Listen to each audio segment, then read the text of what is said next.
Hey guys, it's Jacob Whitesides, and you're watching Swept Away TV. What's going on, guys? It's Zach here, and I'm joined with Jacob Whiteside.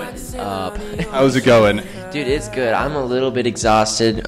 We were on a bus for 24 hours straight yesterday. It was the first time I've ever been in a confined space for 24 hours straight, but we went from Texas to Florida, and it was a haul. So what do you do for 24 hours on a bus? Sleep. Well, like the first 4 shows were like back to back to back to back, and there's like a lot going on. Like bus calls like 11. We don't get back to the hotel till like 2, so it's just like I got to catch up on sleep, but I'm still not in the right mindset. So you leave Texas. Now we're here at South Florida. Yes. Unfortunately, we don't have nice sunny weather for you, but it should clear Everywhere up. I go, it rains. Even LA, it never rains in LA, and every time I go to LA, it rains. I bring the rain. You just got a black cloud over you. Right. So you have a brand new EP out, Yes. and it's all over the internet. It's all over iTunes, and it's an EP that you did yourself. Tell me a little bit about how you took. I mean, you didn't go the conventional route to find a record label, then sit with the producer. And Well, it was really important to me going in to make sure that I established myself as an artist before I signed any record label deals, because I really want to stay true to my craft and my fans and stuff. So going into the EP, we didn't have much time, but I'm really happy with the way it turned out. Now, you got your start hosting your own YouTube channel, and then you would perform covers of other bands and songs out there. It was rough, dude. It really was. I did 3 entire tours, like a bunch of cities playing all covers, and I'm just really happy now that I can go on stage and perform stuff that I'm really truly passionate about. I mean, the cover stuff's fun. Like, that is how I got my start. I was posting like 3 videos a week for the longest time, just really grinding on YouTube, because that's how everyone else was doing it, and it gave me a lot of opportunities, and I'm really thankful for all the people that did watch my covers. And but I'm just really glad I've landed in a place where I can perform stuff that I'm super passionate about. It's a lot more fun. Now, you were also on The X Factor. Yes. Didn't make it all the way to the as end, far as but you were on it. And looking back now, where you are, on a bus for 24 hours, going from city to city to city, tons of screaming little girls out there. Do you feel like The X Factor played a good role in that, or do you look back and be like, that was fun to As do? far as exposure and stuff goes, I didn't really get any exposure on the X Factor, but it was definitely a good experience as far as going on there. That was like the biggest crowd. Like I was in Nashville playing one of my first shows ever at a show called Teen Hoot, and they were like calling me, like, I think this would really be good for you, just come on and do it. So I was like, all right. So we overnighted Nashville to Greensboro, North Carolina, middle of nowhere, and I was unprepared. I didn't have any songs. I didn't think I was actually going to do it. So I went up there and actually was scared. Like, I never get nervous, and I was just like shaking, because this was a lot of people, and then it was Simon and Brittany and Demi and LA and all these legit people, and I'm like up here, I'm like, hey guys. But no, it went really well, and I did make it a couple rounds, so it was a really good experience, and I got a little vacation out of it. I got to go to Miami, so that was fun. So what's coming up next for you? You have this tour, and then when this wraps up. After this tour, I'm going to go to Nashville for a little bit and start writing some more and getting some stuff together for a full-length album. And then after that, hopefully, I'm going to do some big headlining shows in America, and then hopefully jump overseas for a bit, which would be super fun. Have you been overseas before?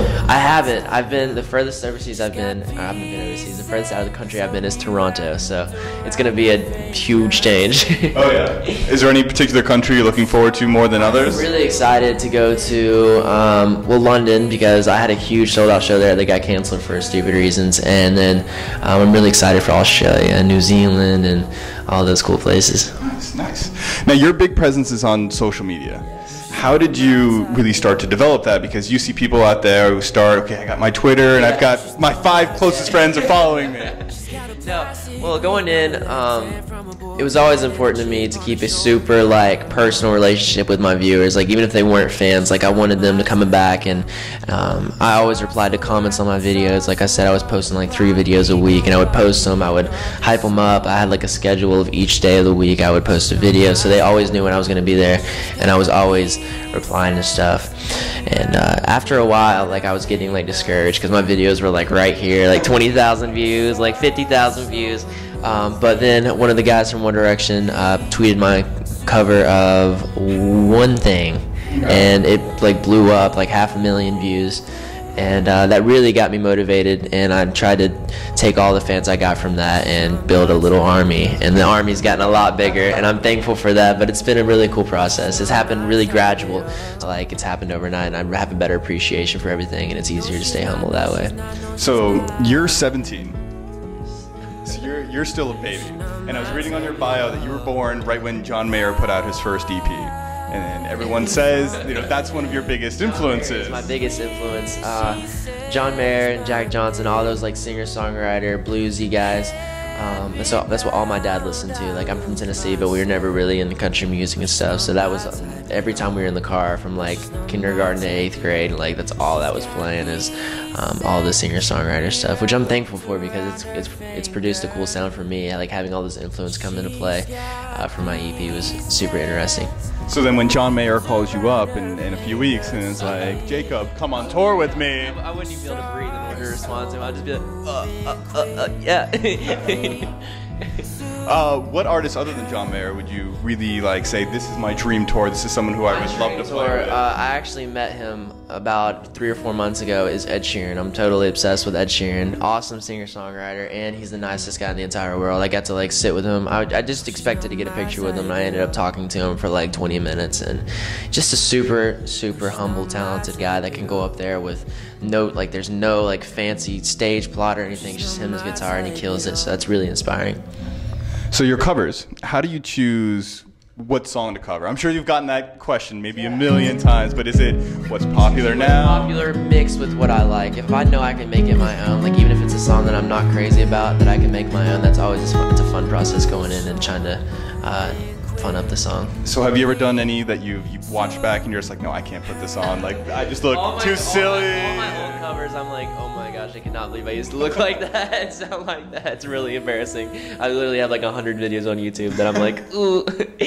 The younger days. Yes, I hate the younger days. I like in the past, like I grow like so fast. Like I can see a picture of me from like 3 weeks ago and I'm just like gross. So throw out your website, your Twitter, for people who haven't found you yet, but who can be. Google search Jacob Whitesides. All my stuff will pop up. WHITESIDES. Don't forget the S. And Twitter, YouTube. My YouTube actually is Jacob Whiteside because they wouldn't let me put the S on the end, so they forgot the S. But everything is on my website, jacobwhitesides.com. Well, Jacob, thank you for talking to us, and we hope you have a great show tonight.